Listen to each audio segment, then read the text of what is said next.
Okay, are you guys able to hear me? Okay, good, good.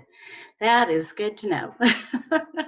Let's see. I think we're only missing one person, and that's Philip. And I know he didn't log on with us last time, and we've got a couple more minutes, so we'll give him a chance to get with us. Or I guess we've got two people, because I would make the 12th person.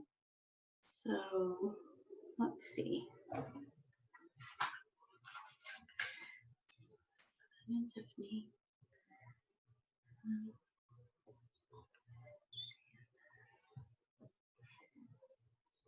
Ashley. Ashley's not here yet either. Okay.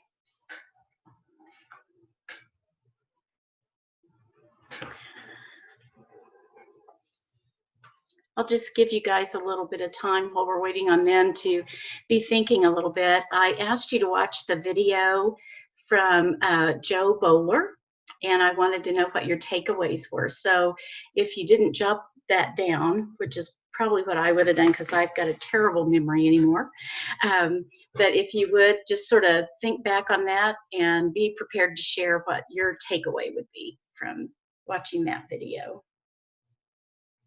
That's how we'll begin class this evening.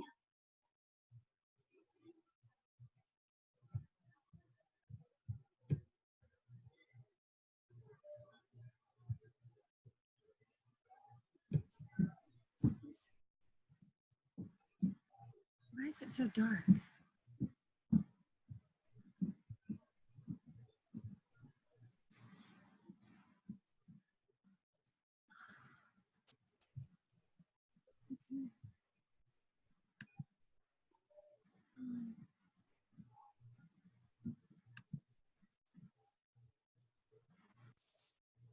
Hello? Hello, Ashley. Say, I was trying to get it to work. Can you see me? We can't see you, but you know what? Your name is there. So we'll remember how you look. Thanks.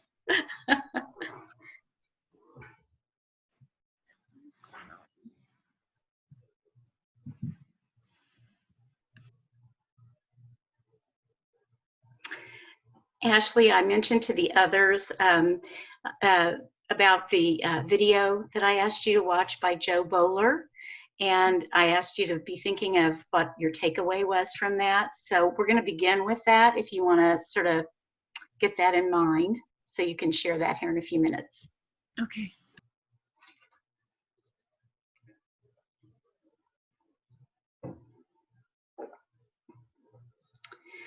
My computer says it's 7:01, so we're going to go ahead and begin class, and hopefully Philip will be able to log in and join us here in a few minutes. So we are going to begin with your thoughts about Joe Bowler. So I am going to just ask one of you at a time to share about that. I'm going to mute my device whenever you're speaking. And I think we will start with Nicole. And I'm going to mute mine, and you just tell me tell us what your takeaway was about the video by Joe.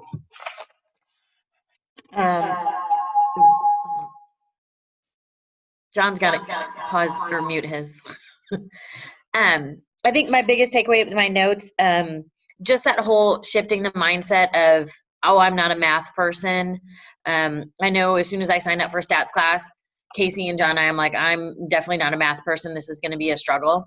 So hearing her talk about how we need to have self-belief and shift the mindset was something that I really took personally because it is exactly what I'm going through right now.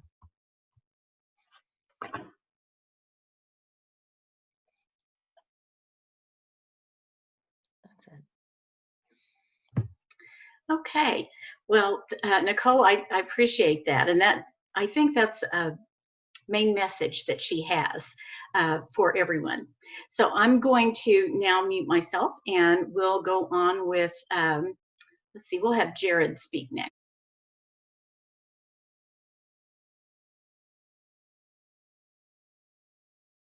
Can you hear me? All right. Yeah, it was like a week and a half ago when I watched the video, so I didn't jot down any notes, but just recalling a little bit about it.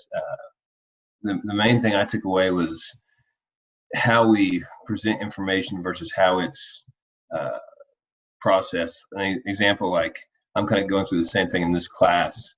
When I read chapter 1, I was just I felt like I was kind of reading a foreign language. And so then I took a step back, and when I watched your PowerPoint, it was very clear. The information was much clearer to me. So I thought just sometimes how we present, for this case, it was math that she was talking about, but or how we let students draw conclusions and critically think is really, really important. Otherwise, people just struggle and give up, in whatever the subject matter is. So that's kind of what I got from the video.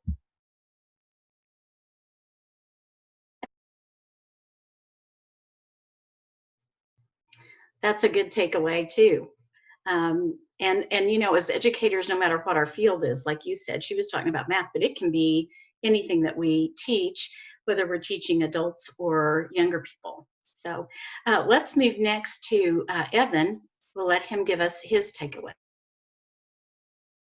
Hey guys, hear me? Fine, good. What's up, Casey? I thought that the ending where she talked about the note she left for the students about how, the belief that they could do better and that they had the ability to do it just stuck in my mind, because a lot of times, even today in physical science, we were working on speed and velocity and things like that. And a lot of the kids, before I even handed out, what we were going to work on, some guided notes, I don't know how to do this. I'm not good at math. I didn't think this was a math class. And it's just a negative connotation, I think, that's assigned to it by kids who get kind of scarred at an early age. So just, the presentation, like you said, giving it to them in a way that they understand, and maybe it's a little bit different than they were presented before, trying to diversify the way you present information. By the end of the lesson, we didn't have too many problems, but I think really giving them that encouragement, and just, like I said, they were really negative about it to begin with. And I told them, I said, give it a chance. Let's take a little bit of time to look at it and let me explain it to you this way and see if it helps. So I took that from the video, and then I had some practical application with it today.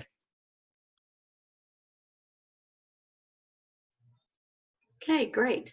I like that too, that idea of the positive, and you can do it. We all can. Okay, Shannon, I'll let you go next.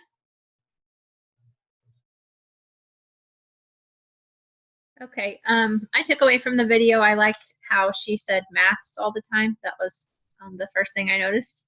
It's just the way she presented it, but then the positive outlook on, that self-fulfilling prophecy, if you think you can't, you're right. And just knowing that even though it may seem challenging at first, if we keep supporting our students or our staff, that they're able to do the things they didn't think they could.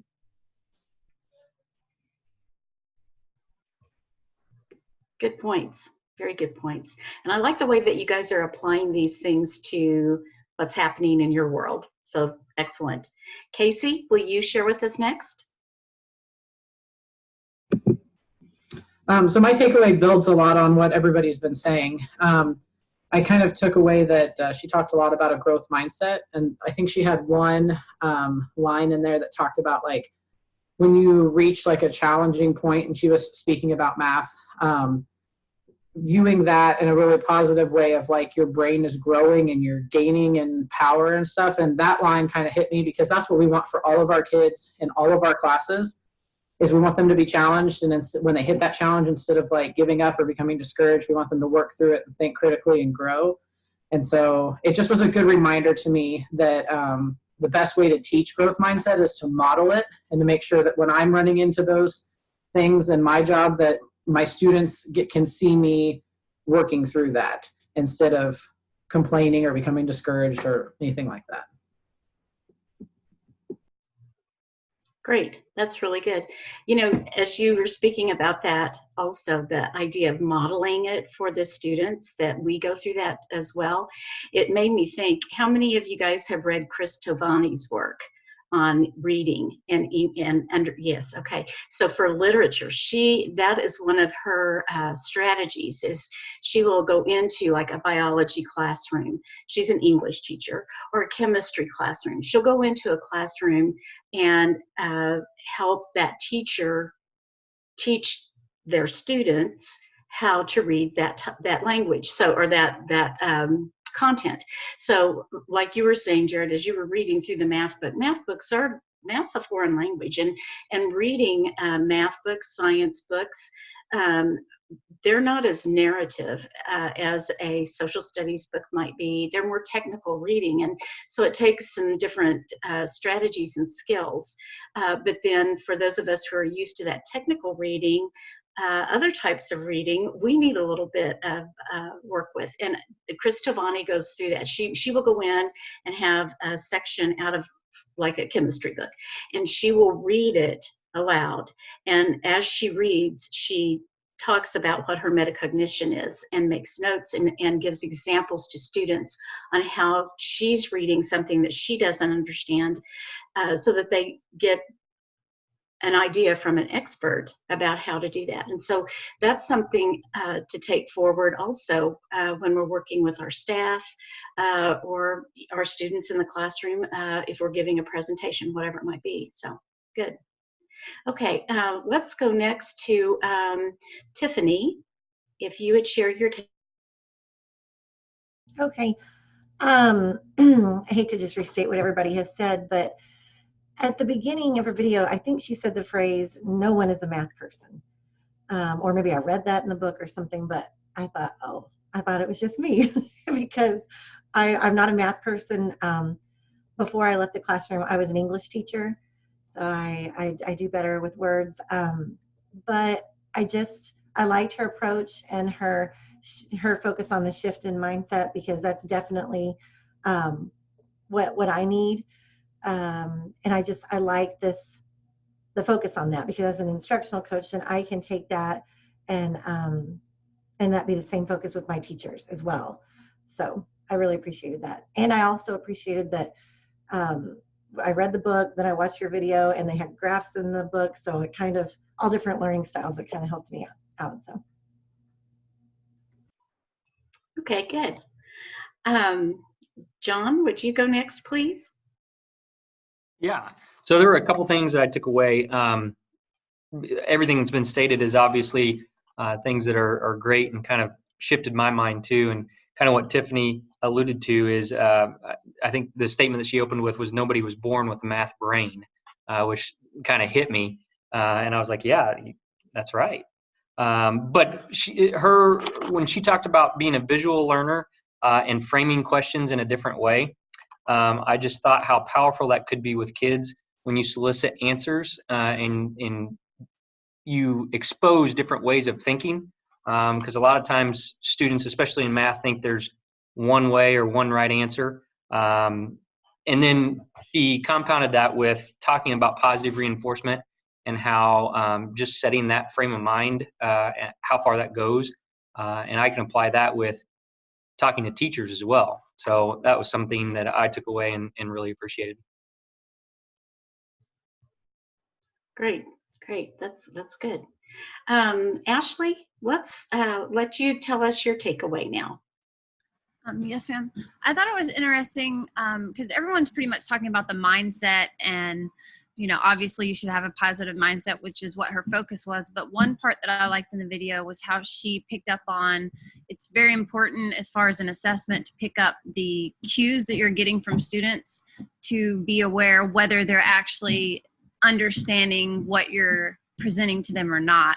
I think she showed a segment to where it showed it kind of like a student that you could tell was just obviously frustrated outwardly, like, I'm not getting this. And then what is their response? Their response is to just get out of the situation emotionally. They're checking out, most students. And I think, it's very important to understand what kind of mindset that we need to nurture for them, but we also need to be aware of where the disconnect starts and where it begins, so that we don't wait to the last minute to try to go back and fix what has been missed, but pick up on those cues right away so we can address it. I think that's a very good takeaway. It makes me think back to brain research, how when we get overwhelmed and confused, then it takes a while before we can even begin really processing normally again. So that is something important to try to notice right away. That's a good takeaway. Okay, Erin, we'll go next to you. Okay, I didn't write anything down. I just kind of took it all in when I was watching it, but can you guys hear me okay? My fireplace is blowing pretty loud. Can you hear me okay? Okay. But something that stuck out to me is just like I am uncomfortable with math.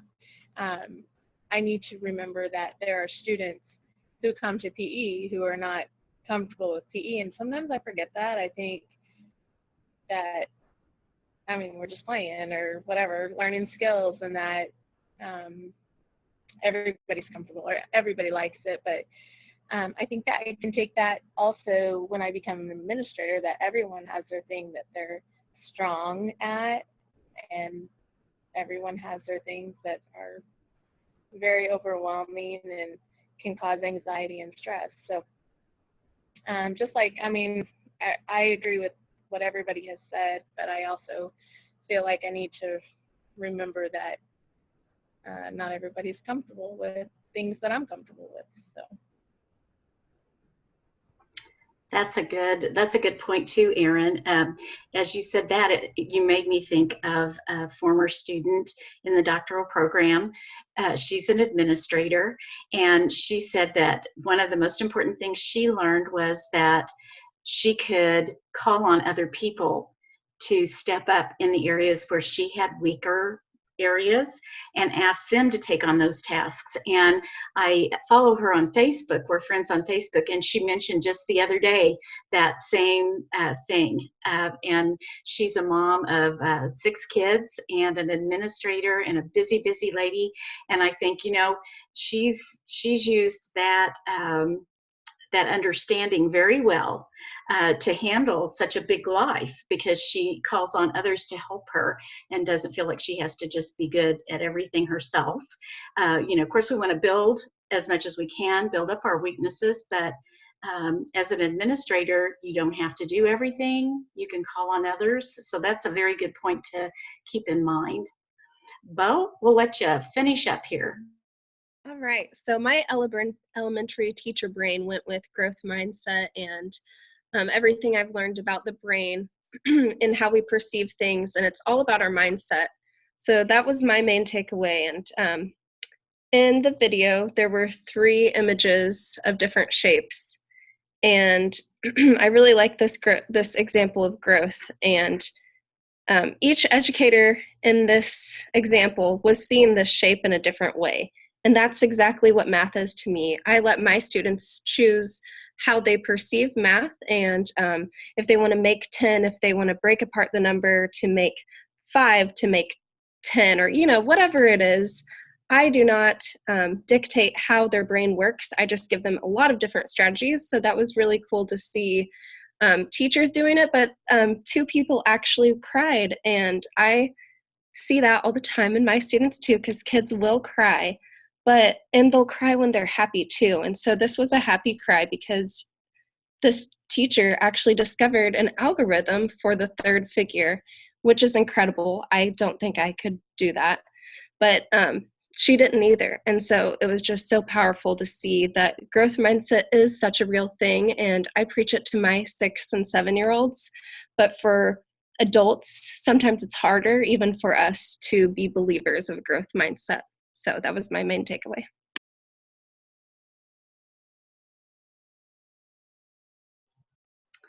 Well, I'm thrilled to hear your takeaways, because you guys all really got some good information from her short video.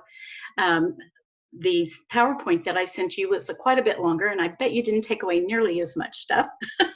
But anyway, I'm really glad that you all found that helpful. You can find more from Jo Boaler on, I sound like that commercial on TV. You can find more by just searching her.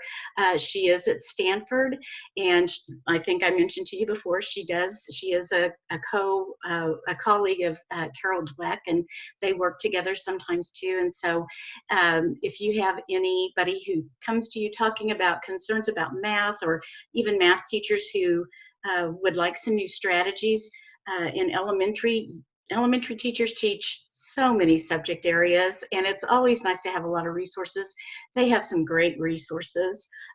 Used to, they were free. I don't know. I think Stanford sort of started maybe charging a fee on some of that now, but I think it would be worth the cost, unless it's gone up a lot from what it was when they first started charging.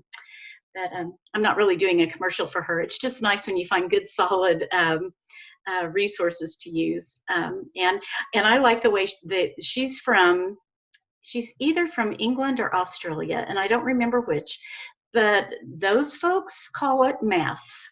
They don't have one math, they have lots of maths. So whenever you read any of their writing or listen to their talks, they always make that plural, and it's sort of interesting. So anyway, well, good. I'm glad.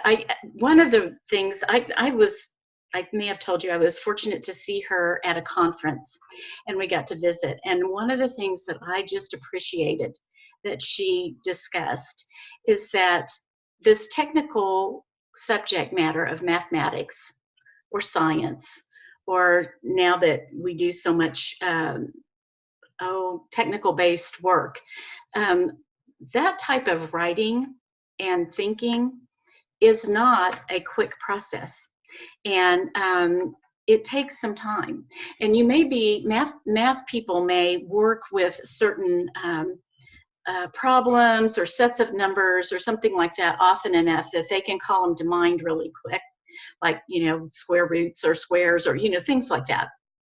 But that's just because of usage. It's not because their mind is working any faster. It's just like for PE, there are going to be things that Aaron is going to just call to mind, the rules for certain games and things that I certainly don't know. What does that make it? What makes offsides in soccer? That kind of thing. That's one of those things that's always been sort of a mystery to me as I've watched those games over the years. But those are the kinds of things that, because of practice, we get to where it's just part of our muscle memory almost, just to say those things.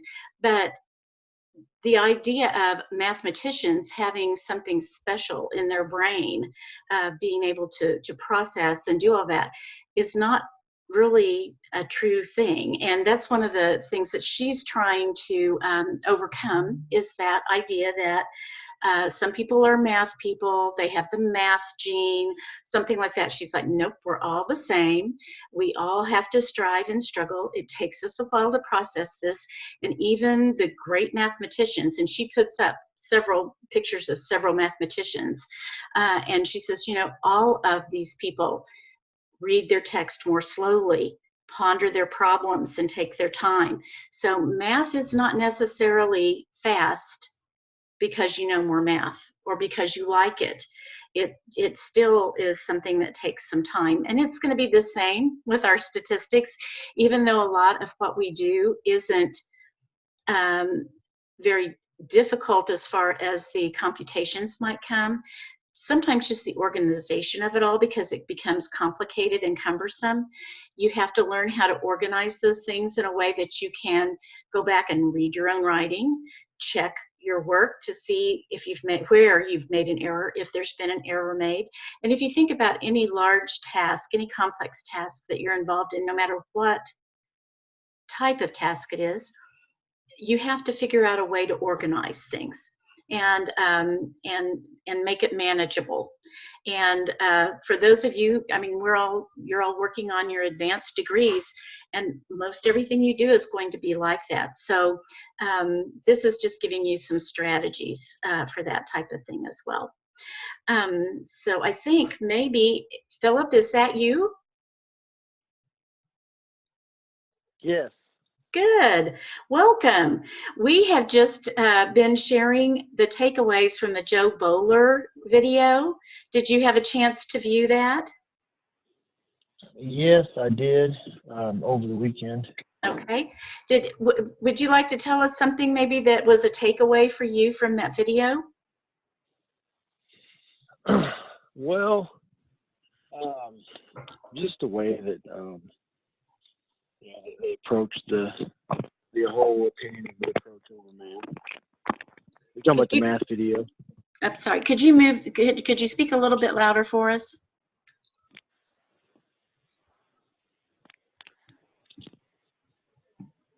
Can you hear me now? Can you hear me now? Hello? Yeah, we can hear you now. Okay. I don't have very good reception at home. I can't get on with my computer. It doesn't. For some reason, it's not allowing me to. Okay, I'm sorry. Okay, could you just repeat what you said to us? Oh, just the way the speaker just approached math overall with the, I don't know, something about her enthusiasm and stuff is what really got my attention as far as, are you talking about the math part of it? Mm-hmm. The first lady that spoke? Yeah. Yes. Yeah.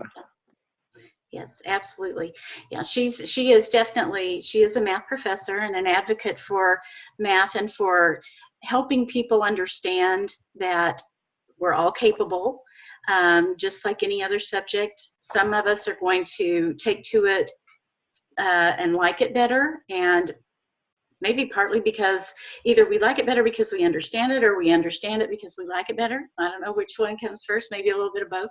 But just that idea that, we need to get past saying, oh, I'm not a math person, or I didn't get the math gene, and that we all are capable. And with us coming into statistics class, I thought that is a good reminder. And I was just speaking about how in her longer speaking roles, she will talk about how mathematics is something that takes time to process. And so it just, it's going to take you a little bit of time, and you should just be prepared for that. And that doesn't mean that you're not good at math. It's just natural for everyone. Mathematicians who do math all the time still have to deal with that. So anyway, I'm glad that we spent some time with that. What I want to do now, I'm going to share my screen with you, and I'm going to move into our assignment. I know that I think I've had just about everybody has submitted their data sets, and I just want to do a little bit of fine tuning on that. There was some question about even just entering data sets into Excel. And we talked about last week that a lot of us are using Chromebooks. We use Google and Google Sheets. It's a nice tool to have. And, some things like that. However, for this class and for your work at Lindenwood, you're required to use Excel. And I know that can be difficult. It can be difficult to, if you don't have the Office suite available to you, then you may have to find somebody that you can borrow, or their device for assignments, or whatever it might be. At our office in Springfield, we have 3 desktop setups that do have Excel, that you can come in and do an assignment there. But some of you are very far away from that, and excuse me, and some of you, it just may not be convenient to hang out and try to, to get there to do that during a time when people are in the office, or, whatever it might be. So I would recommend most offices, so like your central office, your secretaries, your bookkeeper, some of those folks are going to be working in Microsoft, because that's still the business world, runs on the Office suite. So they'll have Word, they'll have Excel. If you are moving into working on your doctorate, if you're planning to do that, you're going to have to work in Word. You're going to have to work. Can't hear me? No. Can you hear? I can hear you. You're good. You're back good. You sound like a robot for a second. Okay. I think my laptop's just about done with me. think I'm going to have to invest in a new one here pretty soon. Yes. I have a quick question. So when I log into my Office 360 like email account through Lindenwood, there's Excel is there. Like, and on basically, did the file I turn in you, does that work? Because that's what I used, was the Excel that was on that 360. Okay. That's a very good question. I'll just run through the different things. We know Google Sheets is a no-no. So that leaves us with the Office suite, okay? So Office 360 has OneNote and it has the Excel in it. That is, in the past, I'll put it this way, because they are always trying to update and add to. In the past, it has not had the capacity we need for this class. So but you know what? We'll see. We'll check and see. You can, I hate to say it, but you can sort of be our guinea pig to help us figure that out. Now, if it does work, that's nice, because all of you have access to that through your Lindenwood email logins, which you should become accustomed to using, because all of your official communication with the main campus, which has all the information about graduation, and once you start doing your dissertation, your IRB work, if you do a survey and you have to use Cayuse survey software, that all has to be handled through the Lindenwood email account. So if you've not been accustomed to checking that and using that, you need to start becoming accustomed to that. So there's that. The other issue is, and I know Philip and I have been back and forth, because he uses a Chromebook at school, which most people I think are using something like that now.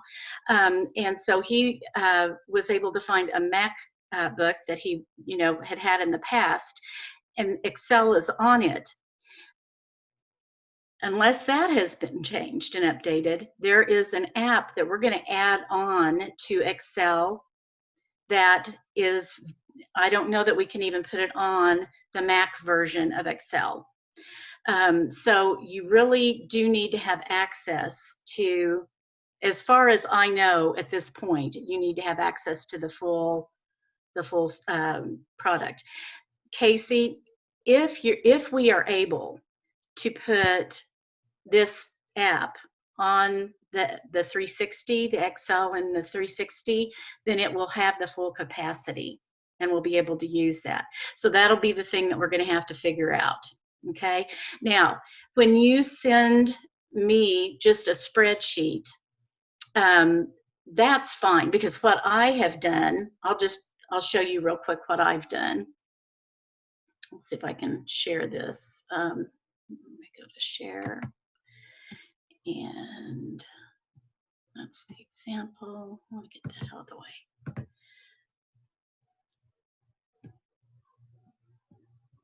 That's what I want to share.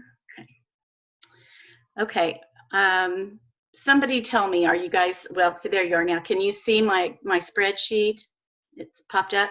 Okay. Excel, and because of comments and questions and information I've received, I'm going to go through some of the basic steps and information about Excel, and so that everybody sort of knows where we are, and we all have a common basic knowledge about what we're working with here. This page that you're looking at right now is actually the data that Philip sent to me earlier. I copied it from his document he sent, and I pasted it into what is actually an Excel workbook. Every time you open a new file in Excel, what will show is one sheet, a blank sheet in Excel, that is one sheet of infinitely many sheets that you might want to add to that. And that entire, if you add several sheets, which if you'll notice down here at the bottom, if you see my cursor down here toward the bottom, there's Nicole, Jared, John, Tiffany, Shannon, Philip, and then it says sheet 5. Each of these names, when I click them, it takes me to a different sheet with different data. Here's Nicole's data that she sent, and it's on a different sheet. Jared's, John's, Tiffany's, Shannon's, and Philip's, okay? And then a blank sheet will look like this. Now, I'm going to keep a workbook with all of your data sets. And you probably notice as I went through those, they don't all look exactly alike, do they? So if you notice what Nicole has here, she has, I'm going to move this up a little bit. Okay, she's looking at, well, this column are student ID numbers. This column is attendance, and this is credit earned. And so her data is actually attendance and credit earned. This ID over here, we won't be dealing with that information in our class. And if she was publishing this out, this column would be blacked out. And just to show you real quick how you can do that, if I click on the column name at the top, column A, it highlights that column, and then I can just go over to fill up here on the ribbon. It's a little bucket, and I would choose a black fill, and it will cover up all of those numbers. So that's a really easy way to black out any information that you don't want everyone, all of the public, to see. Now what you see is we have 2 columns of data, and there needs to be 30 data points in each one. At the left over here is a numbering of the rows. These are the columns going across, and the rows go up and down. And so since the first row has the labels in it, then she should have data down through number 31. And she's actually got a little bit more. She's got down through 35. So she has 34 data values in each column. This is the way that I was expecting the data to look when you sent it to me. Okay? Now, Jared's, he has some values where he shows the months, and he's showing staff attendance. This is this year's data. This is last year's data. And I'm assuming that he will work with the data in column H and the data in column S. So what I would do is I would either copy this column and paste it over in another column on its own, which I'll just show you how to do that as well while we're here, because that'll take care of some of the other things we're doing. So if I highlight column H, and then what I do, I right click my mouse or my touchpad. You can also do a control, trying to remember which one it is to copy. Do you guys remember? Control V, control C, control something. Anyway, I do this, I do copy. Copy that, and it'll sort of highlight like that. And I'm going to scoot over here where it's free and clear. I'm going to put this data into column U. And I'm going to also add 1920 up at the top, because that's the year for that data. Then I will go to column S, highlight it, right click and copy, go over to V, column V, right click and paste. And then I'm going to put in 1819. Let me see if I can scoot this over a little bit more now. It doesn't want to do that. Can you all see that? Your pictures are on top. So these would be his 2 data sets that he's working with. he has the first 2 rows are full of label information. So hold on a second. So when I scroll down here, he has down to number 35. Since the first 2 rows are, do you see where I'm getting my 35 from right here? That's his last data value. Since, because these are totals on the bottom. So that means 2 minus the 35, he has 33 data values in each set. Okay, and he has 2 sets. So what I'm looking for from each of you is when you get to the end of this, what you will have is 2 columns, one with one data set, one with the other, where you have 30 data values. So on John's, I'm thinking, let me see here, this is attendance and their GPA for some basketball boys. Okay, we don't really, for our purposes, we don't need to know right now what grade they're in or the school year. So I would copy and paste attendance and GPA and put them over here side by side. Does that make sense? Okay, so some of you know that there's a little data organization that you need to do to put this into an easier way to work with the data, okay, for when we're going to be doing our testing and for what we'll be doing in the next chapter. Our next chapter is all about data organization and then being able to give a visual representation of that data in the form of some type of chart or graph. So that's what we'll be doing in chapter 2. Okay, so some of you, you'll notice I don't have your data up here right now. It's because, for example, Casey, you're going to tell us what you want to work on. Casey had several data sets that were turned in, and so you'll need to make your selections. And I put a little comment. I don't know, were you all able to read any comments that I sent to you on Canvas? We can check on that. I tried to comment if there was some kind of data organization that needed to be done for us to work with best. Okay, I'm going to go back. I'm going to quit sharing this.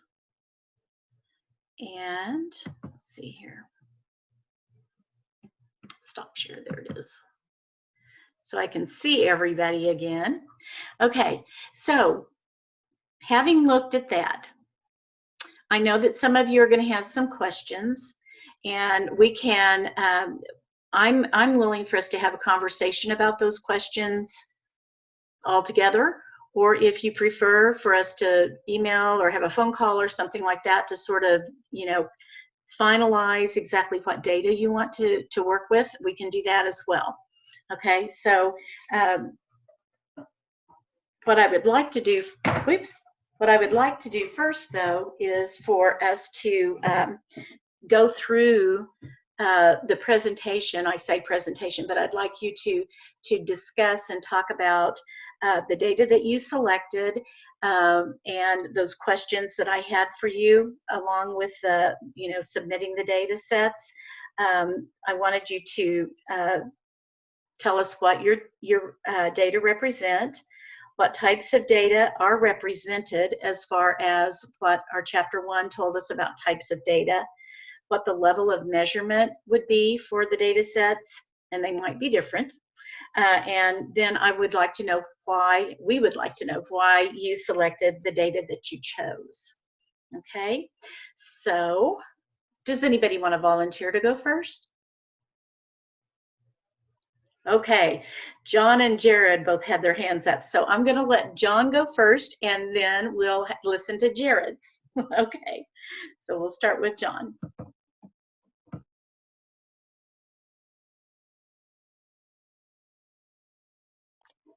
All right. The data I chose to review was dealing with our boys basketball team, and the reason I just chose the boys basketball team was because of the numbers were about the 30 that I needed.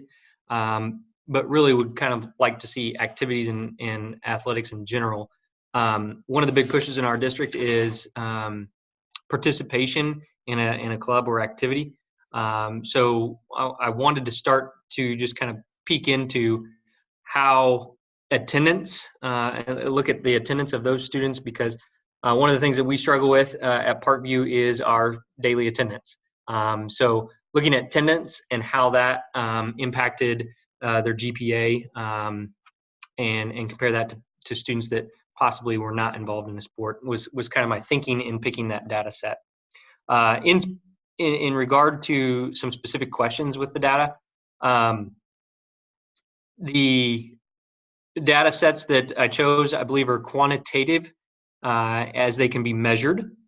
And furthermore, I believe it contains continuous variables because it includes fractions and decimals. So when looking at attendance percentage, we're looking at percentages that actually represent the number of minutes that a student is there, as well as their GPA, which there's not a finite number. It is anywhere, an infinite amount of numbers, anywhere between the data set range that we look at. So we're looking between a 3.0 and a 4.0. There's an infinite number of possibilities between there based on the work they have done. Next, the data represented, I believe, and I struggle with this one a little bit, but I think it is the ratio level, because there is a true zero when it comes to your GPA and your attendance. You can be at school 0 minutes, and you cannot have any credit or receive any grade points if you had all Fs. So my belief is that it was ratio. I struggled with that a little bit. And in my role as an athletic director, the reason I chose that is I wanted to kind of look at that as I explained before. So I think I hit all 4 questions. If you have anything else, let me know.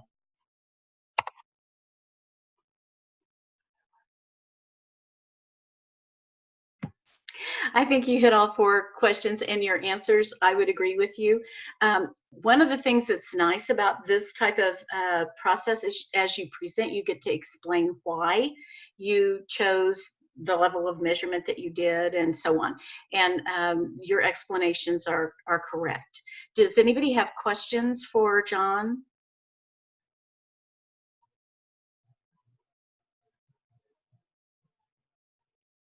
Okay, we'll move on to Jared and let him tell us about his.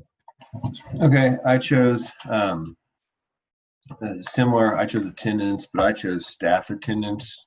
The reason I chose staff attendance is because this is my 2nd year as our elementary principal, but we doubled our staff size in our building because we merged another elementary that we closed down into our building. I really wanted to see what attendance looked like for staff with the merger compared to our last year attendance, being in 2 separate buildings. One thing that I didn't know about, and I could easily modify or change it, because I broke it down month by month, but I realize now that I'm going to be working with the totals for 2 separate years, last year and this year. I use them as like days is how I measured them, but I could turn it into percentage really easily. So I'm more than happy to do that. It would probably actually help if I did that. So for my own benefit, I'm glad I broke it down month by month, so I can also measure just for my benefit which months we struggle as a staff to show up.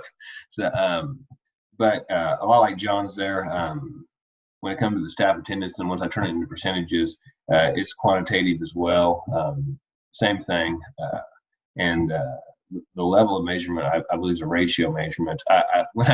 When we first went through these, I struggled with understanding what the levels of measurement even meant. I still do.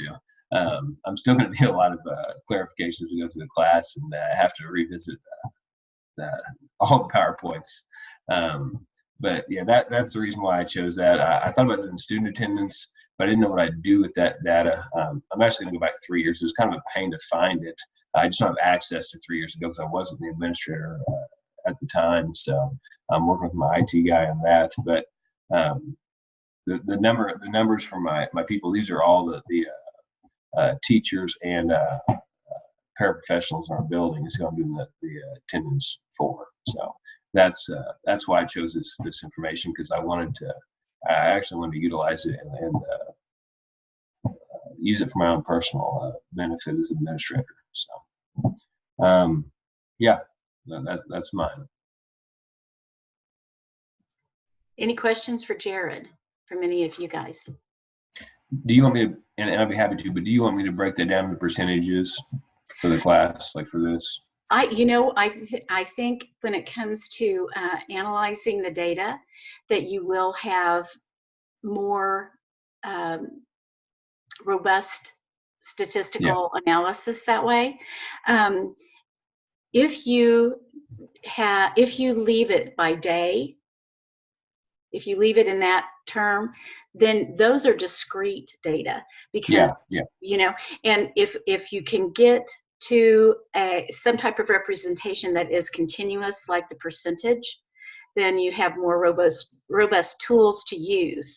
And so I'm glad that this came up, because that's a good point for you to remember, all of you, as you prepare to do any kind of research project, that if you do more robust types of analysis to do inferences and so forth, then you'll want to have continuous data. And this is not something that at this point in this course you would know, except that I'm telling you about it because it comes along later in the text. But that is something to keep in mind. That allows you to see that how you take the data and organize it or present it will either allow you to do more of a simple descriptive type of presentation of data and a situation, or do something a little bit more complex. And what you're going to do with that depends on your audience. In this case, it's sort of nice to have something that can be continuous, so that you can carry this data analysis on through the course. So, okay. Other questions for Jared? I had a quick question, Jared. When you paired your staff, are they the same staff members that you're looking at? So did you just pick the 30 of them that were? I picked the 32 that had been there for both years, even though they were in a different building. It took me like a full day, so I had to go back through, and we don't have a program to do it, so I had to go back through and pull them off the computer and research. But yeah, I have them ID'd, so I know exactly who each staff member is. I just use the ones who'd been there. So, yep. Anything else?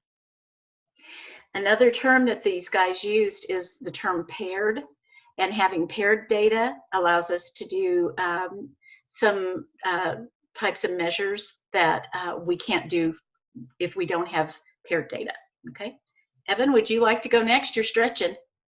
Okay. Yeah, I'm just getting warmed up, ready to go. I'm going to share my screen so you can see mine, because it's not in your, I just turned it in today. I don't know why I didn't do it last night, but anyway, let me get to that real quick so I can kind of show you. And I think I have too much in mine as well. Can everybody see that? Yes. Okay, so I teach ACT prep. So I thought it was pretty easy. I've done it for 2 years, and I have all of last year's data in the fall, and I just changed the student name. I just took the student names out and just changed them, just because, for sake of not putting their names on here. But I have every different category from English to science and their comp scores, and I have one. This was the initial test that we took before we, went through any different test taking strategies or went through anything like that. And then this was later on in the semester, just kind of the first was the baseline, and then we went through and tested again. And I actually I think we tested 5 times. I think we took it 5 official times where we actually recorded the scores, but I just included the first one, and the second to last one, I believe, is what this was. I know I probably need to condense it down. I don't know what you would recommend me picking out of this, maybe 2 categories, or what would you think? Because you have more or less a pre-test, post-test situation going on here, I would choose one category that I was interested in. If you're interested in the composites, then take that. If you've noticed that there's one of the content areas that seems to be more troublesome than another, and look at that one. So I would either choose English pre and post, or, math pre and post, or, you know what I'm saying? Or composite pre and post, yeah. Right. And you can, here's the nice thing about this, what we're going to do. As we go through and do this, and some of you people, I know, you know more about this than I do. And so thank you for bearing with us as we go through this. But not all of us are at that point. And so here's the thing. Each of these that Evan may choose, if he chooses to work with English for class, he can do that for class, but then he can do any process we do for English, he can do for math, reading, science, and the composite on his own time, okay? But for the purpose of our class, I want you just to choose one. Does that make sense? Okay. Yeah, absolutely. Okay, so tell me what kind of data you have here. Okay, so quantitative, I think it would be considered continuous. Am I wrong in thinking that? Do you ever get any values that are decimal or fractional values? Are they always going to come Well, the composites can be, but it's always, I have it set with the formula in the Excel sheet to round it automatically to the nearest whole number. So as far as like the individual test goes, no, it's a whole number every time. But when you do the composites, obviously that can be a fraction or a decimal.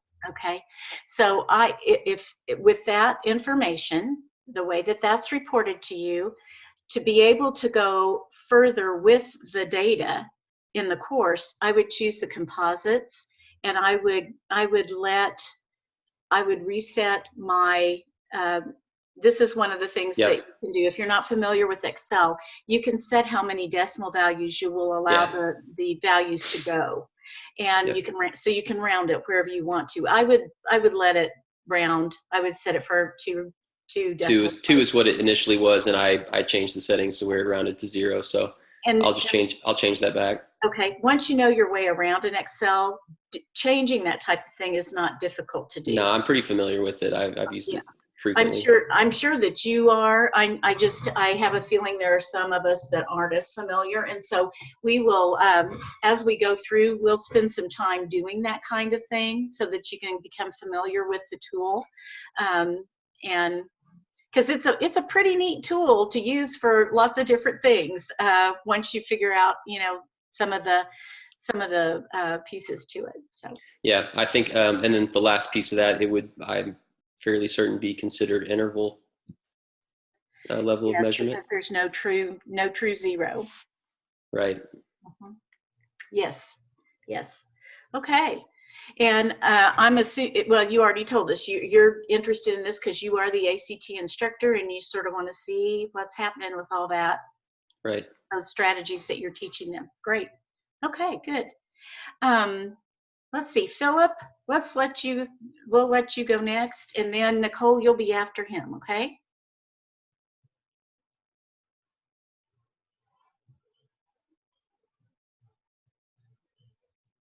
Can you hear me? Yes. Can you hear me now?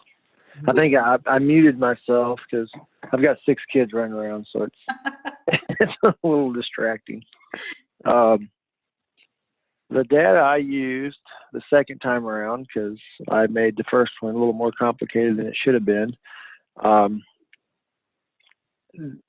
The data I used was data I was already taking for a student in class.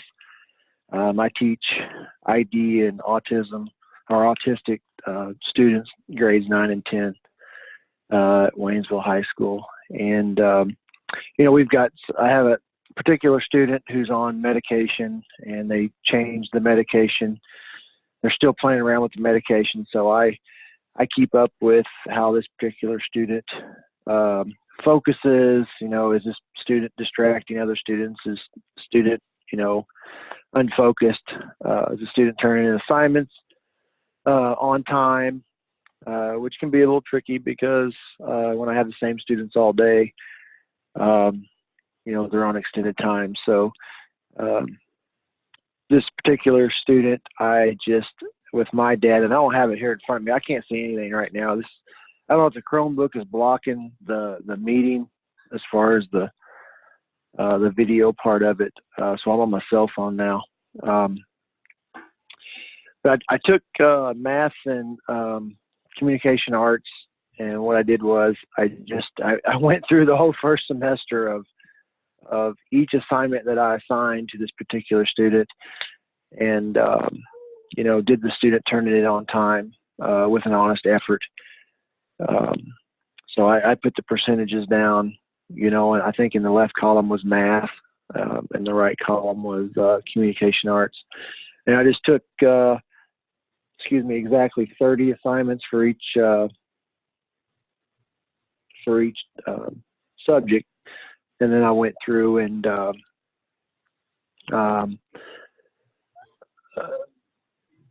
put the, like I said, put the percentage by assignment, and then with each day or with each assignment, which wasn't necessarily each day, it could have been 2 to 3 assignments a week, more than likely. At what percentage was this student assignments on time? And you can see it kind of fluctuates up and down. It gets a little tricky because this particular student does not take medication regularly like they're supposed to. And then on the medication days, the assignments are a lot better than on the non-days that she forgets to take her medicine for whatever reason.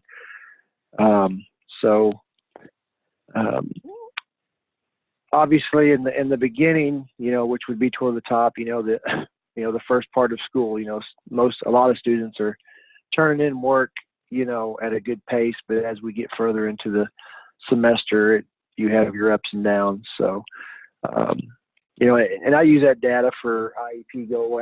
This is a particular IEP goal for this particular student. So I use that data, for progress reporting, and also that particular student's annual IEP that comes due. Okay. So I have several, I have so much data, I don't know. I chose this one because I just had the student's IEP meeting, and I'm like, well, this would be, very good data to use. So, if you have any other questions about, it's pretty simple what I did, but it's a big, it's a big goal for this student. Okay. I think that's great. You'll be able to take this information down to a specific student and give some feedback to your team on this. So you've got percentages. So again, that we've already talked about, that's going to be continuous data at a ratio level. So I think that you got all that covered. That will be good data to work with throughout the semester. Any questions for Philip?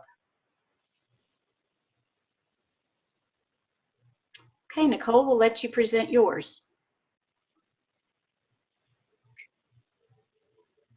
Okay. Hold on.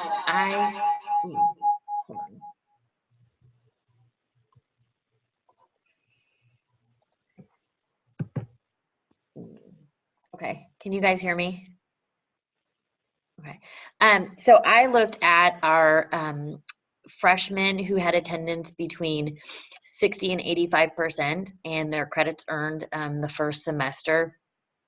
And it actually kind of turned out that students that were seated, it was around 30 some for our at-risk population. I looked at it because as my previous position as the CSI, I worked with our at-risk students.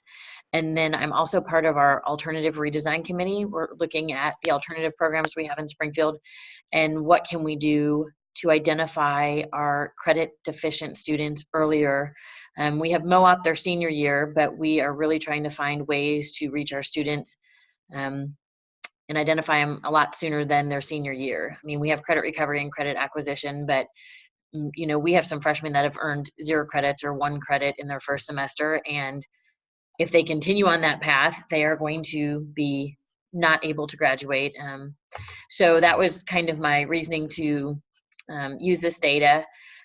I believe my data sets are quantitative just because it can be counted and measured. And then the data variables, and because it's fractions and decimals and percentages and credits, I said are continuous. The levels of measurement I used, I think John and I talked about it, and we said it was ratio, because you can have 0% attendance and you can have 0 credits earned in the first semester. And then I already kind of went over why I selected this data. So I'm actually excited to see how it turns out and what I can use this for.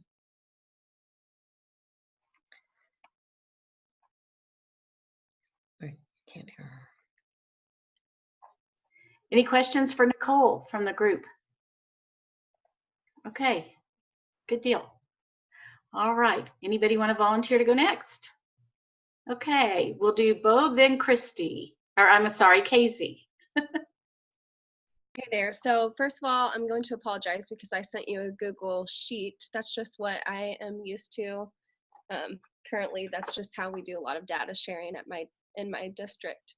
So I just reshared it with you and resubmitted it. But my data represents the oral reading fluency of 2 different classes in 2nd grade. Students are given the same passage to read to a teacher for just 1 minute. The errors are noted and the total words correctly read in 1 minute are recorded for each student. So that's ORF, or oral reading fluency.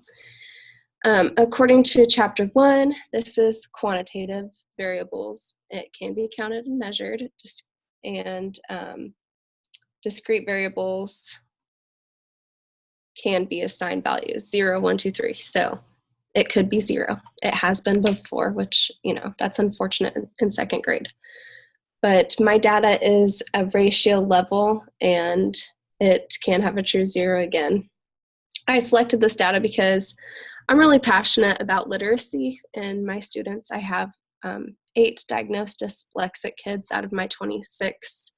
I added to my data other students just to make it 30, because we all share our data. We all share our students too. We'll do different groups just to, help whatever we have. We make data-based decisions. So based on our data, if I can help somebody else that is struggling with the same thing, then I'll pull them into my class and have small group lessons just based on their data and what they are needing. And oral reading fluency is something that we monitor throughout the year. We'll progress monitor the kids who are in need and who are not receiving services outside of school for their dyslexia. However, we know that they most likely are, even without the diagnosis, because now we are doing that screening, and the screening is showing that they have the areas of what a dyslexic person would be showing. So anyway, I'm super passionate about it, and they're showing a lot of growth, but you can see, well, maybe you can't see in there, but my class, I'm the first one, and I have more dyslexic kids somehow, I guess just because I am pretty passionate about it and I've voiced my opinion about that, but I always get all the dyslexic kids. Somehow I love them. I love teaching to it, but it's something that is not going to go away, and I think it's getting worse with the age of technology and not putting books in children's hands and not talking to families. And anyway, the list goes on. It's dyslexia, not dyslexia.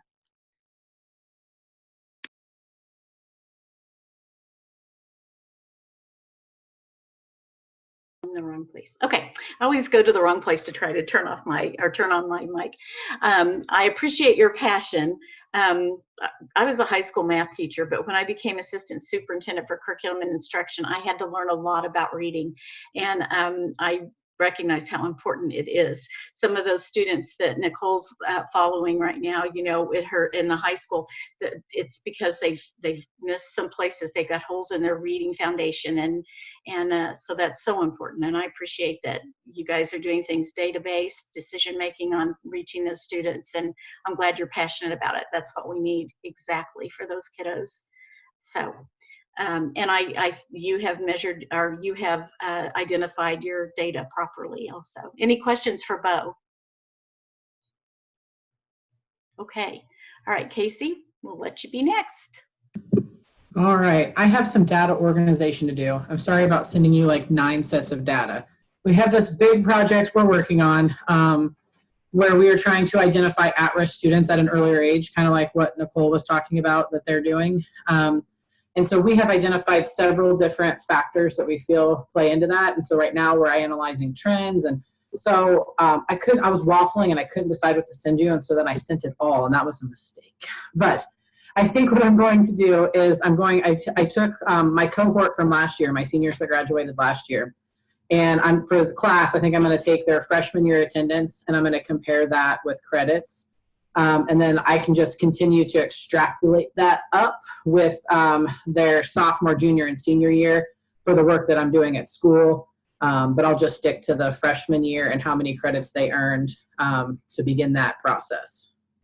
And so that is quantitative data that is a continuous variable at the ratio level. I think as we take that information and our ultimate goal is to be able to drop some reports into this tool and have it start to identify these are the kids that are at risk, that are in need of the different interventions. We're a small school, but we've worked hard to have a lot of different options for kids that are struggling. And we just want to be more intentional about how we use those. So I think that we will move to the ordinal level as we start to categorize kids as high risk, medium risk, or low risk. So eventually I'd like to get there, but for right now, starting off, we'll just be at the ratio level. Okay, and I think when you put them, it could be that it'll be ordinal.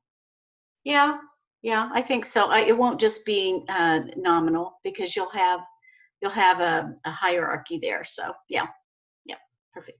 Any questions for Casey? Okay, that sounds great, and I understand sending the whole thing. I would be the same way, but now that you have a better idea of what we are going to be working with and how I have to keep it sort of small for us to be able to make sense of it as we go through. And boy, there's just so much you can do with data. You have to just sort of focus, and so it's good to learn to do that focus. Okay, if I am keeping track right, we have Ashley, Erin, Tiffany, and Shannon still to present, correct? Okay, I'm going to go to Ashley since we don't have her picture. Okay. And we'll. Okay, can you hear me okay? Okay, great. I also sent several sets of data because I wasn't sure exactly what to do, but now I have a lot better idea as far as what I need to do with that data.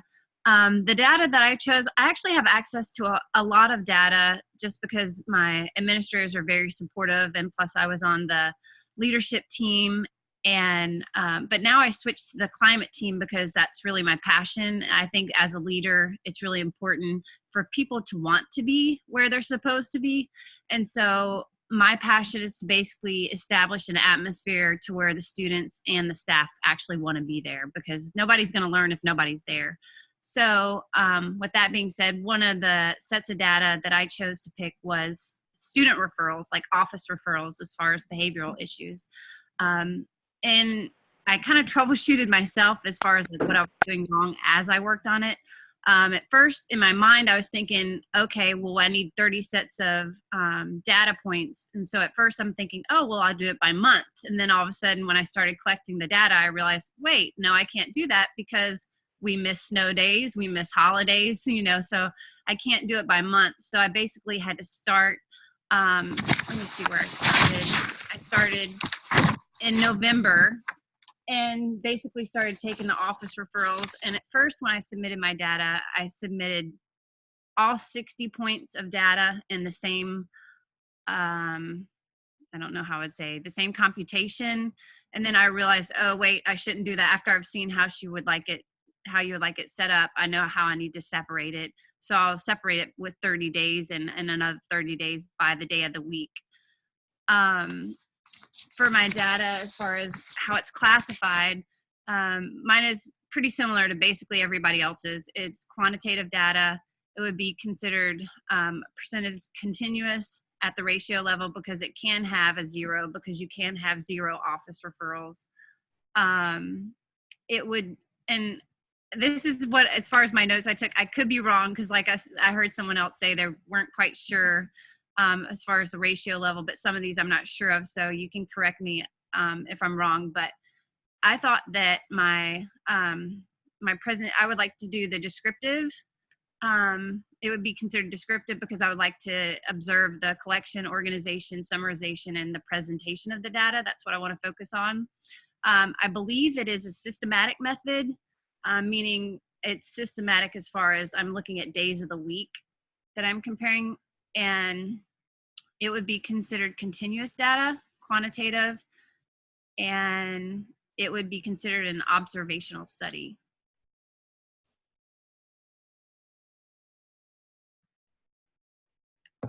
I believe that's correct on all of those, on all accounts. So good. Okay, any questions for Ashley? Nope. Okay, Shannon, Tiffany, and Aaron, anybody want to volunteer to go next? Okay, Tiffany.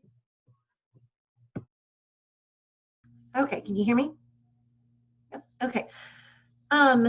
Similar to Nicole and Casey, I'm very passionate about the at-risk students and those affected by complex trauma. And when I did my specialist program, my study was an ethnographic case study on a particular student, just analyzing his ACEs and how the complex trauma affects him. So now for my doctorate, I kind of want to expand that. In the district I'm in, we have an alternative high school where our majority of our at-risk kids are, but those kids right now are using an online program called Acellus. And so they're literally just sitting in front of the computer and that's their instruction. But, which as an instructional coach, I'm not on board with. So we're going to change it next year to where there's more traditional face-to-face instruction. So for your assignment, what I did is my data just represented, I pulled 30 kids. Because we didn't have the right numbers, I just based it on free and reduced students, and I included the 12 kids that took the EOC and ELA and math and included them in the 30 of the free and reduced, and then we pulled 30 full pay students, and we compared the EOC scale score for I think it was English 2 and Algebra 2, and those were my data sets. It was quantitative in the fact that it could be measured. As far as the level of measurement, I've gone back and forth and I've been listening to you guys and trying to learn from you. Correct me if I'm wrong, but because it can be ranked and a true zero could exist, would it be ratio then?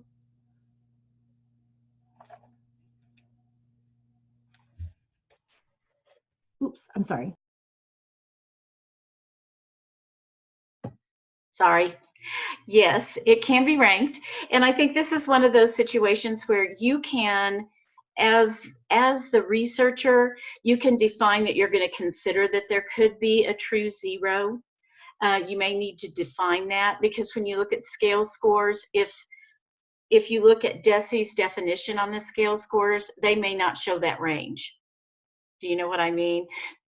So you may need to state, I would assume, it's been a while since I've looked at DESE's scale scores because they change that all the time, every time there are new test items or new tests. So I would need to look at that and see, but you can define that yourself if you want to, and it would probably be a student who maybe refused to take the test, got a level not determined, something like that would be your zero. Could you hear me? Yes. Oh, okay. Can you hear me? Yes. Okay. So just one question while I have you here. Just thinking down the road about my study, I had talked to somebody else. They did a case, I guess it would have been a case study where they studied a school that, it was at Nixa, and it was a basic elementary school. In Casey, you probably remember this. And it was turned into a PBL school, kind of a PBL school. Mm-hmm. And so I'd like to do something similar to that to show the transformation of how the alternative school is now and how it's going to transform. So as we go, I can, because it's telling a story, but yet there's numbers and measurements within that story. Right. I think what you'll want to do is, as you think about this, and since you're involved in this planning and all, is take a look at what baseline data you have, and maybe even be intentional. If this is something that you plan to transition to a new program next year, then you'll want to think about what data you have available this year and how well it's being maintained. So that would be something for you to investigate a little bit. You may know all of the data sets that you have, but if you like, we can discuss that as well. Talk about, it may be that you have some data that just seems to be discrete, and maybe you want it to be continuous so that you can do some other measures. You can change that to percentages and things like that we can discuss as we go through the semester. So that's good to be thinking ahead. While we're talking about this, I do want to mention to you,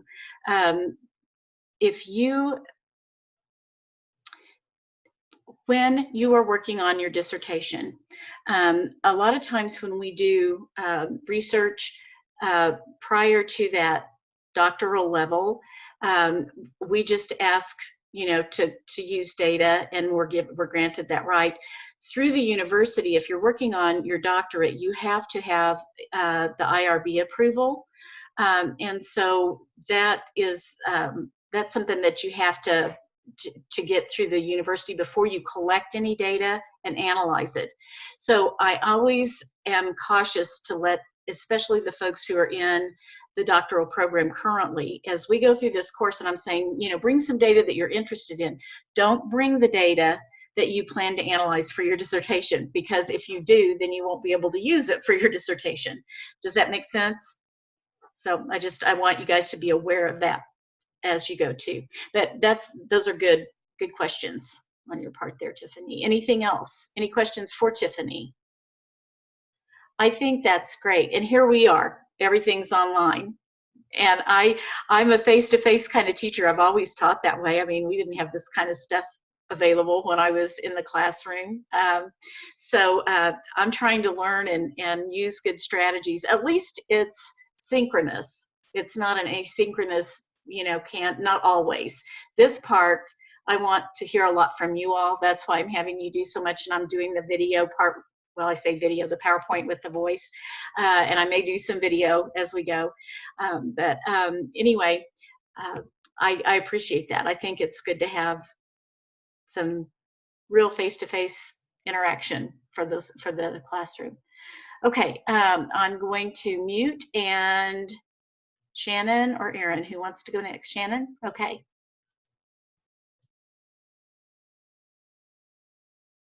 Okay, for my data, which clearly more is not better for this, so I'll have to go back and edit what I did as well. But I chose to show the data for second grade students who use evaluate testing, which is kind of a predictor for how they will do on the MAP test. I chose second grade because they'll be third graders next year. And I feel like we work backward trying to figure out what our students did and how to fix it. So maybe if we can work forward as they move on to look for consistencies between growth in their scores and then weak areas that we can kind of hit before they go to the MAP testing next year. I'm familiar enough with the data to be able to analyze it, and then curious about the trends that I might see as we do that. So what I have is scores for each month that they take evaluate, and then I have ELA and math scores. So that's way too much to look at all at one time. So I have to figure out whether to compare one area different times they took it, or whether to compare both areas at one time in which they took it. But anyway, regardless, the data will be quantitative because it can be ranked, and it's ratio level because it's by percentage. There could be a true zero, there shouldn't be, but there could be. And the same variable is measured for multiple members of the population. So that's pretty short, but I'll have to go back and edit what I did and then fix it.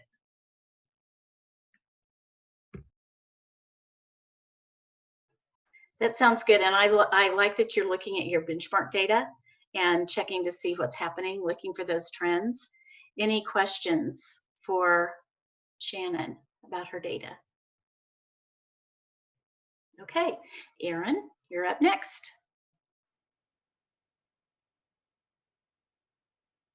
Yeah. Okay, so as you know, since I emailed you multiple times, I just really don't know what I'm doing, but I'm excited to learn. I don't have a lot of data in PE. We don't give grades, and so that was something I couldn't do. I was going to do FitnessGram testing, but I couldn't get my program to pull my data from 2 years ago. So I went with attendance, but I sent it to you in Google Sheets, so I apologize for that. And I will work on getting Excel. So I took 30 students from 2017 and 2018 and just looked at their attendance. But I'm gonna have to do something more with that. So, right? I mean, I don't know. You're on mute.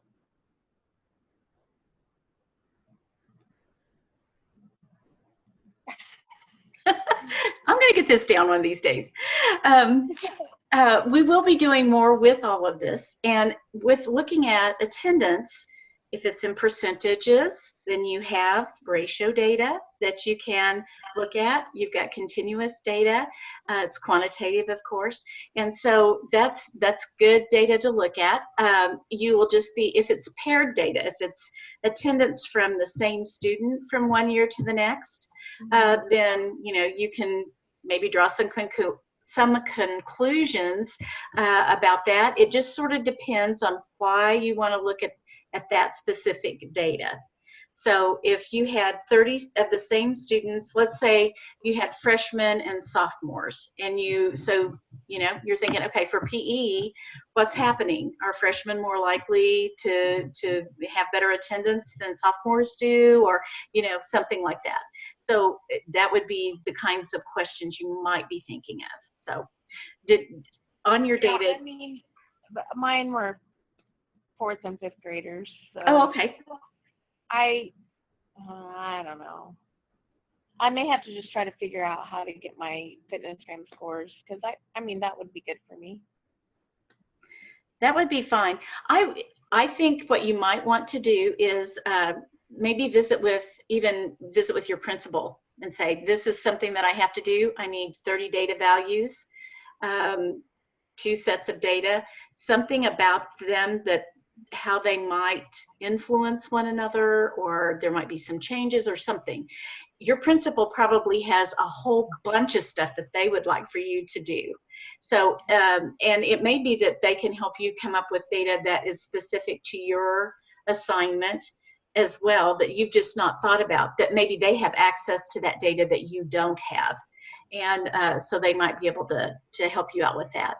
And I know we've had bad weather, we've had holidays, we've had all kinds of weird stuff going on. It made it good for doing homework if you had the stuff you needed to do the homework with Right. time. But if you didn't, it's hard to get a hold of people and stuff. So, yep. And my administrator is great to help. We were out Friday and Monday, and I know. Busy with craziness yesterday. So I wouldn't be at all surprised if we're out, or if people are out even tomorrow and Friday, the way that they're talking about the weather. I mean, and you just don't know, you just don't know. But just to clarify, this is data we need for the whole semester that we're going to be working with? We are. We're gonna work with it throughout the semester. So that's going to be basically, instead of me assigning you problems from the book on all of these topics that we're going to study, I want you to use data that has some meaning to you, and we're going to apply the topics to your specific data. So, it's not like you guys are all going to come up with the same answers, or you're going to come up with the same, because you're all going to have different data. But I want you to have that opportunity to be working with something that's meaningful to you, that is important to you, because I think that is another factor in what makes us understand and learn and be interested in our learning. And we feel more efficacy when we're dealing with data and information that we deal with all the time. Right. And so we want to have that available too. Okay, I know it's just a few minutes until 8:30. I did go ahead and purchase the full Zoom thing, so because I'm using it so much. And I do want to take the time that it will take just to talk about for next week. So stick with me for about 5 minutes and then we'll be done, okay? I'm going to share my screen with you again. And I'm going to actually pop up the assignment for, I think I'm going to choose the one, let me see if it's there.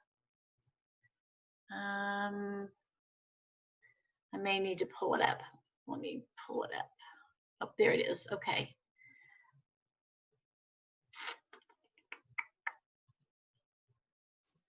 Okay, share. Why doesn't this, there it is. Okay, can everybody see that? This is our, this is the Canvas assignment coming up. And I just want to go through this with you. I would like for you to do like we did last week. I want you to read chapter 2 of the Blumen text. And as you read through it, you're going to see that this chapter has to do with organizing your data so that you can get it ready to be able to do some type of a visual presentation of it. They're going to talk about different types of charts and graphs, and after they've talked about how to organize the data. I will prepare a PowerPoint that I will publish on Canvas on your assignment page that will be ready for you a little bit later. And I'm being intentional about not having it ready right now because I do want you to read your chapter prior to watching my video. So, because I think it layers the information in and it gives you an opportunity to practice reading mathematics, that foreign language. And so don't expect that reading to be really fast. Be sure that you're looking at all of the different graphs and charts and little notes and things here and there. One of the reasons why I think math is different to read is because in those figures and charts that you see and the examples that are written for you, those are information dense pieces. So you have to take some time and ponder those things. And you know, when you're reading like them where they've worked through a problem, when you're reading that just cold by yourself, it's not like you have your teacher writing it on the board and stating it at the same time. So try to read it as a statement yourself. If there's a 5 + 3 in your mind, think 5 + 3, that kind of thing. So I want everybody to get that practice. I think that's an important thing to do. And then my video will be coming out. And then this is what I want you to do. Having read the chapter and watched the video, I want you to determine the best type of chart to display each of your data sets.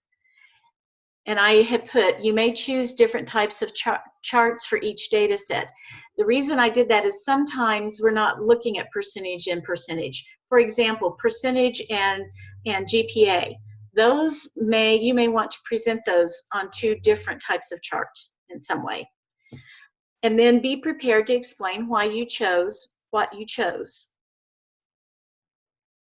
Then determine if you will need to use the organization strategies that were shared in chapter 2 to prepare your data for charting. Actually, some of you already are, because you realize you've chosen, when you went to choose your data, there was like a lot there. And quite often you have to pull it down, you have to focus in, and you have to determine what exactly you're going to analyze, because it's just too much to do it all at one time. So we'll discuss that as well when we come back together. That's the be prepared to describe the organization strategies to your classmates. We want to be able to give a rationale for that, because when we present data to someone, we want them to know that it is a good faith effort, that we're being straightforward, that we're describing exactly what we're giving them, how we made the decision, why we chose to do what we did, what we won't be able to find out from our data that people might want to know, I mean, these are all things that we want to be able to describe to someone else. And so I want you to be able to describe those. So you're going to do reading, and you're going to listen to my video, and you're going to make some decisions. I would write down some notes about these things, because then in class, what we will do is you will share with us what your plan is, and then we will, in class, while we're together, either Zooming or whatever, we will look at how you create those charts in Excel. Okay, so you won't do that part on your own. We will create the charts together. Does that make sense? Okay, do any of you have questions? I'm going to pop out of this now because you all have, you either have it in the 645 or the 745 shell. So any questions, concerns before we say good evening? Grover, just a quick clarification. Uh-huh. So we don't need to submit anything in Canvas for that particular assignment. We will just come prepared. Okay. Yes. Now, if you needed to refine your data sets, please do that and resubmit. You can either submit in Canvas or you can email them to me, whichever one works out easiest for you. It doesn't make any difference to me. Okay? Does that make sense? Is everybody good? Okay. All right. I will see you guys next week. Have a great week. Bye.